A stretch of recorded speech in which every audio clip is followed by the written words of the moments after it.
नमस्कार, MV network देख रहे हैं आप और आपके साथ मैं हूं भारती बघेल।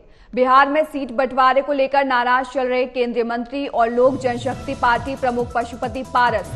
इस वक्त की बड़ी खबर आपको बता रहे हैं, आज एनडीए से अलग होने का ऐलान कर सकते हैं पशुपति पारस और साथ ही केंद्रीय मंत्री पद से भी इस्तीफा दे सकते हैं। पशुपति पारस आज शाम को 4 बजे दिल्ली से पटना के लिए रवाना होंगे। सूत्रों के मुताबिक पशुपति पारस और उनके पार्टी के नेता आरजेडी के संपर्क में है। वहीं आरजेडी का भी पशुपति पारस को लेकर सकारात्मक रुख है। एनडीए में अपने साथ हुए अन्याय को लेकर जनता के बीच जाने की पारस की तैयारी है। बता दें कि बिहार में एनडीए के बीच सीट बंटवारे को लेकर अब सब कुछ साफ कर दिया गया है। इसके तहत भारतीय जनता पार्टी आगामी लोकसभा चुनाव में बिहार की 17 सीट पर चुनाव लड़ेगी। जनता दल 16 सीट पर और चिराग पासवान के नेतृत्व वाली लोक जनशक्ति पार्टी 5 सीटों पर चुनाव लड़ेगी।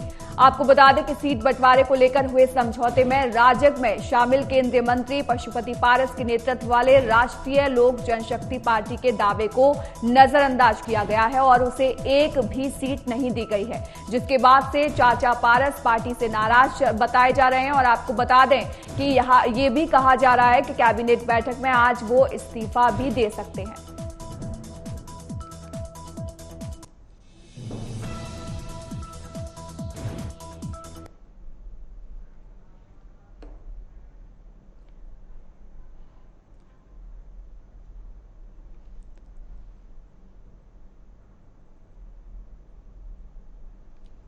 ये सबसे पहले मैं हमारे प्रधानमंत्री और हमारे गठबंधन के नेता आदरणीय प्रधानमंत्री श्री नरेंद्र मोदी जी का हृदय से आभार प्रकट करता हूं। जिस तरीके से उन्होंने हमारी पार्टी के मान सम्मान को बरकरार रखा, जिस तरीके से हमारी पार्टी की उन्होंने चिंता की, मैं उनको विशेष तौर पर धन्यवाद देता हूं।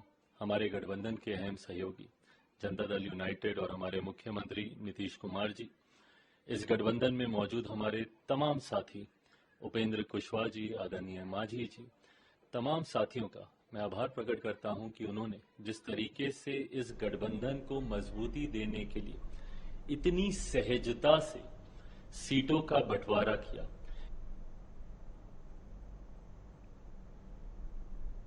इस पर अधिक जानकारी के लिए हमारे संवाददाता नगेंद्र भारती न्यूज रूम से लाइव जुड़ गए हैं। नगेंद्र, अब पशुपति पारस को लेकर यह साफ हो गया है कि उन्हें एक भी सीट एनडीए की तरफ से नहीं दी जा रही है। इसको लेकर क्या कुछ कहेंगे आप? बिल्कुल, देखिए, पशुपति पारस की तरफ से लगातार ये कहा जा रहा है कि जिन 5 सीटों पर उनके मौजूदा सांसद हैं, वहां उनकी पार्टी को ही सीट शेयरिंग में जगह मिलनी चाहिए।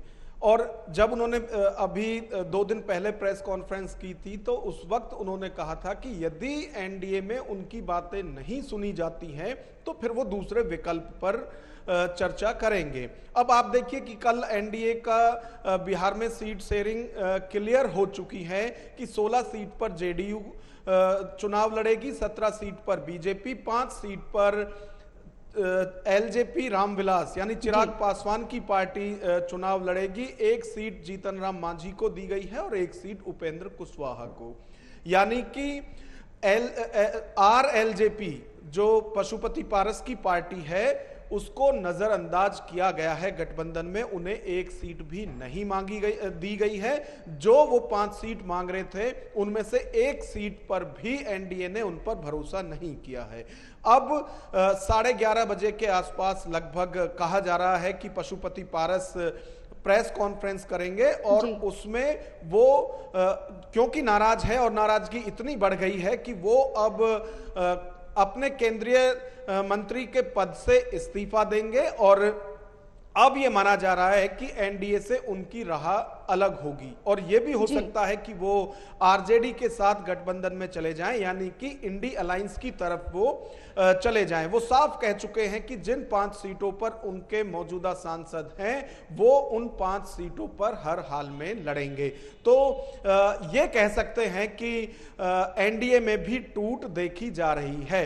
हालांकि अभी बीजेपी के नेताओं की तरफ से कहा जा रहा है कि कहीं कोई नाराजगी नहीं है। शाहनवाज हुसैन का बयान आया है कि कोई भी नाराज नहीं है, लेकिन पशुपति पारस की नाराजगी अब फ्लोर पर आ चुकी है और यह माना जा रहा है कि आने वाले आधे से 1 घंटे बाद यह घोषणा हो जाएगी कि अब पशुपति पारस की पार्टी एनडीए का हिस्सा नहीं है। बिल्कुल नगेंद्र, और इस फैसले के साथ ही चाचा भतीजे में जो रार थी वो सबके सामने आ गई। जिस तरीके से चिराग पासवान ने तंज कसते हुए कहा कि समय बड़ा बलवान है, तो ये जो रार है वो कहां तक आगे बढ़ेगी और क्या आगामी लोकसभा चुनावों में इसका कुछ असर देखने को मिल सकता है? क्योंकि एनडीए ने जिस तरीके से फैसला किया उससे तो ये साफ अंदेशा लगाया जा सकता है कि अब पशुपति पारस का ऐसा कोई अहम रोल नहीं था, इसलिए उनको इतना तवज्जो नहीं दिया गया एनडीए की तरफ से।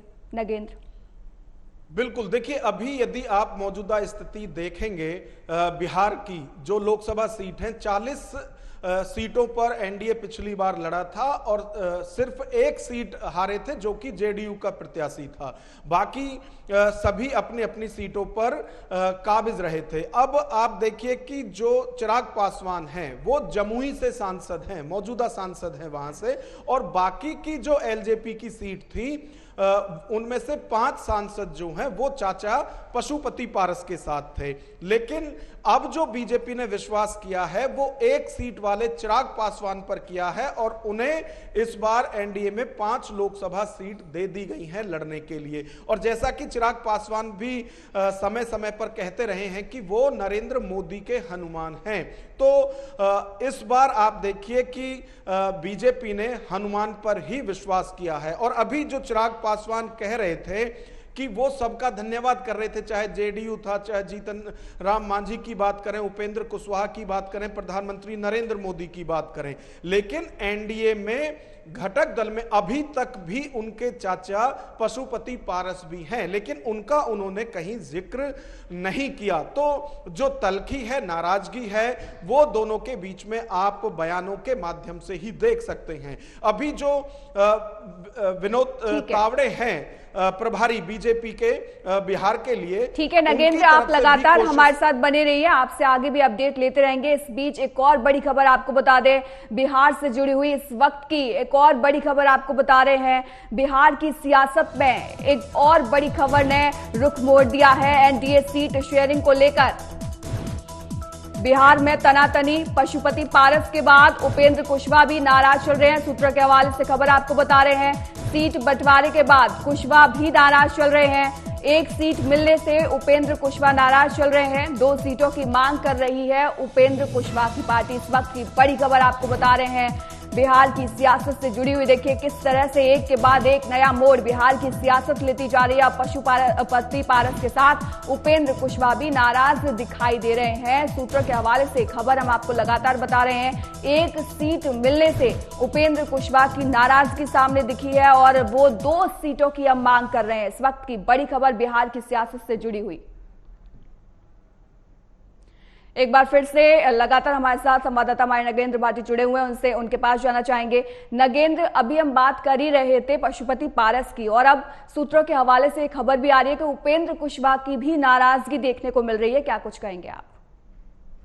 बिल्कुल, देखिए उपेंद्र कुशवाहा की तरफ से मांग की जा रही थी कि उन्हें कम से कम 2 लोकसभा सीट दी जाए चुनाव लड़ने के लिए, लेकिन जो अभी गठबंधन में एनडीए की तरफ से सीट शेयरिंग का जो फाइनल किया गया है उसमें उपेंद्र कुशवाहा को 1 सीट दी गई है और वो उसी के चलते हुए अपनी नाराजगी व्यक्त कर रहे हैं। हालांकि अभी भी जो बिहार सरकार है उसमें इसीलिए पूरा कैबिनेट जो मंत्री हैं उनको शपथ नहीं दिलाई गई है कि यदि कोई नाराजगी रहती है एनडीए में तो वो नाराजगी उनकी वहां बिहार सरकार में मंत्री बना के दूर की जा सके। तो अभी देखिए एनडीए की तरफ से आपस में नेताओं से बात की जाएगी। अभी तो हम ये भी नहीं कह सकते हैं कि पशुपति पारस जो हैं वो भी एनडीए छोड़कर चले जाएंगे जब तक कि वो घोषणा नहीं कर देते हैं, क्योंकि उनके लिए भी कई प्रस्ताव जो हैं वो बीजेपी ने दिए हैं। एक तो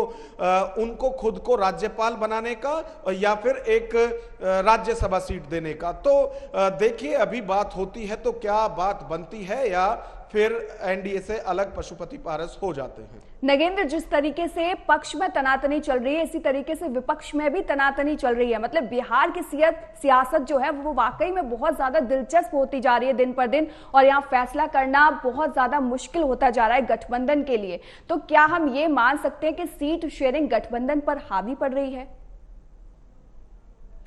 बिल्कुल, देखिए यही एक वक्त होता है चुनाव से पहले का, यानी कि कौन कहां से लड़ेगा उम्मीदवारों की घोषणा होने से पहले गठबंधन में हर जगह जो गठबंधन के सहयोगी होते हैं वो अपने लिए ज्यादा से ज्यादा की मांग करते हैं और ये उनका अधिकार भी है। तो वही बिहार में चाहे इंडिया अलायंस की बात करें वहां भी देखने को मिल रहा है और एनडीए में भी देखने को मिल रहा है। लेकिन जिस तरह से एनडीए में पशुपति पारस को नजरअंदाज किया गया है, उनकी नाराजगी फिलहाल जायज लगती है जब तक कि उन्हें जो प्रस्ताव दिए गए हैं उन पर बात बनती हुई नहीं दिखाई दे रही है। क्योंकि जो मौजूदा 5 सांसद हैं बिहार के, चाहे हाजीपुर से वो खुद सांसद हैं, समस्तीपुर से भतीजे प्रिंस राज हैं, उसी तरह से खगड़िया है, कई नवादा है, कई जो लोकसभा है उन 5 लोकसभाओं में पशुपति पारस की पार्टी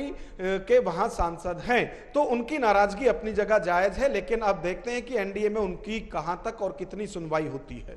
नगेंद्र, हम ये भी देख रहे हैं कि इस बार के जो चुनाव हैं उसमें रिश्ते आमने सामने दिखाई देने को मिल रहे हैं। जिस तरीके से बिहार की अगर हम बात करें तो हाजीपुर से चिराग पासवान और हाजीपुर से ही अब पशुपति पारस भी कुछ दिनों पहले दावा कर रहे थे चुनाव लड़ने का। इसी तरीके से अगर हम यूपी में देखें तो मैनपुरी से वहां डिंपल यादव हैं और उनके विपक्ष में अभी ये चर्चा चल रही है कि अपर्णा यादव को वहां पर खड़ा किया जा सकता है बीजेपी की तरफ से। इसी तरीके से महाराष्ट्र में देखें तो वहां पर भी एक दूसरे के सामने रिश्ते दिखाई दे रहे हैं। तो इस तरीके का जो चुनाव होने वाला है, आगामी लोकसभा चुनाव जो होने वाला है, वो कितना और दिलचस्प होने वाला है और रिश्ते जो हैं वो क्या अहम भूमिका निभाएंगे इन चुनावों में? देखिए, यदि रिश्तों की बात की जाए तो सबसे ज्यादा जो तनातनी है वो बिहार और महाराष्ट्र में है।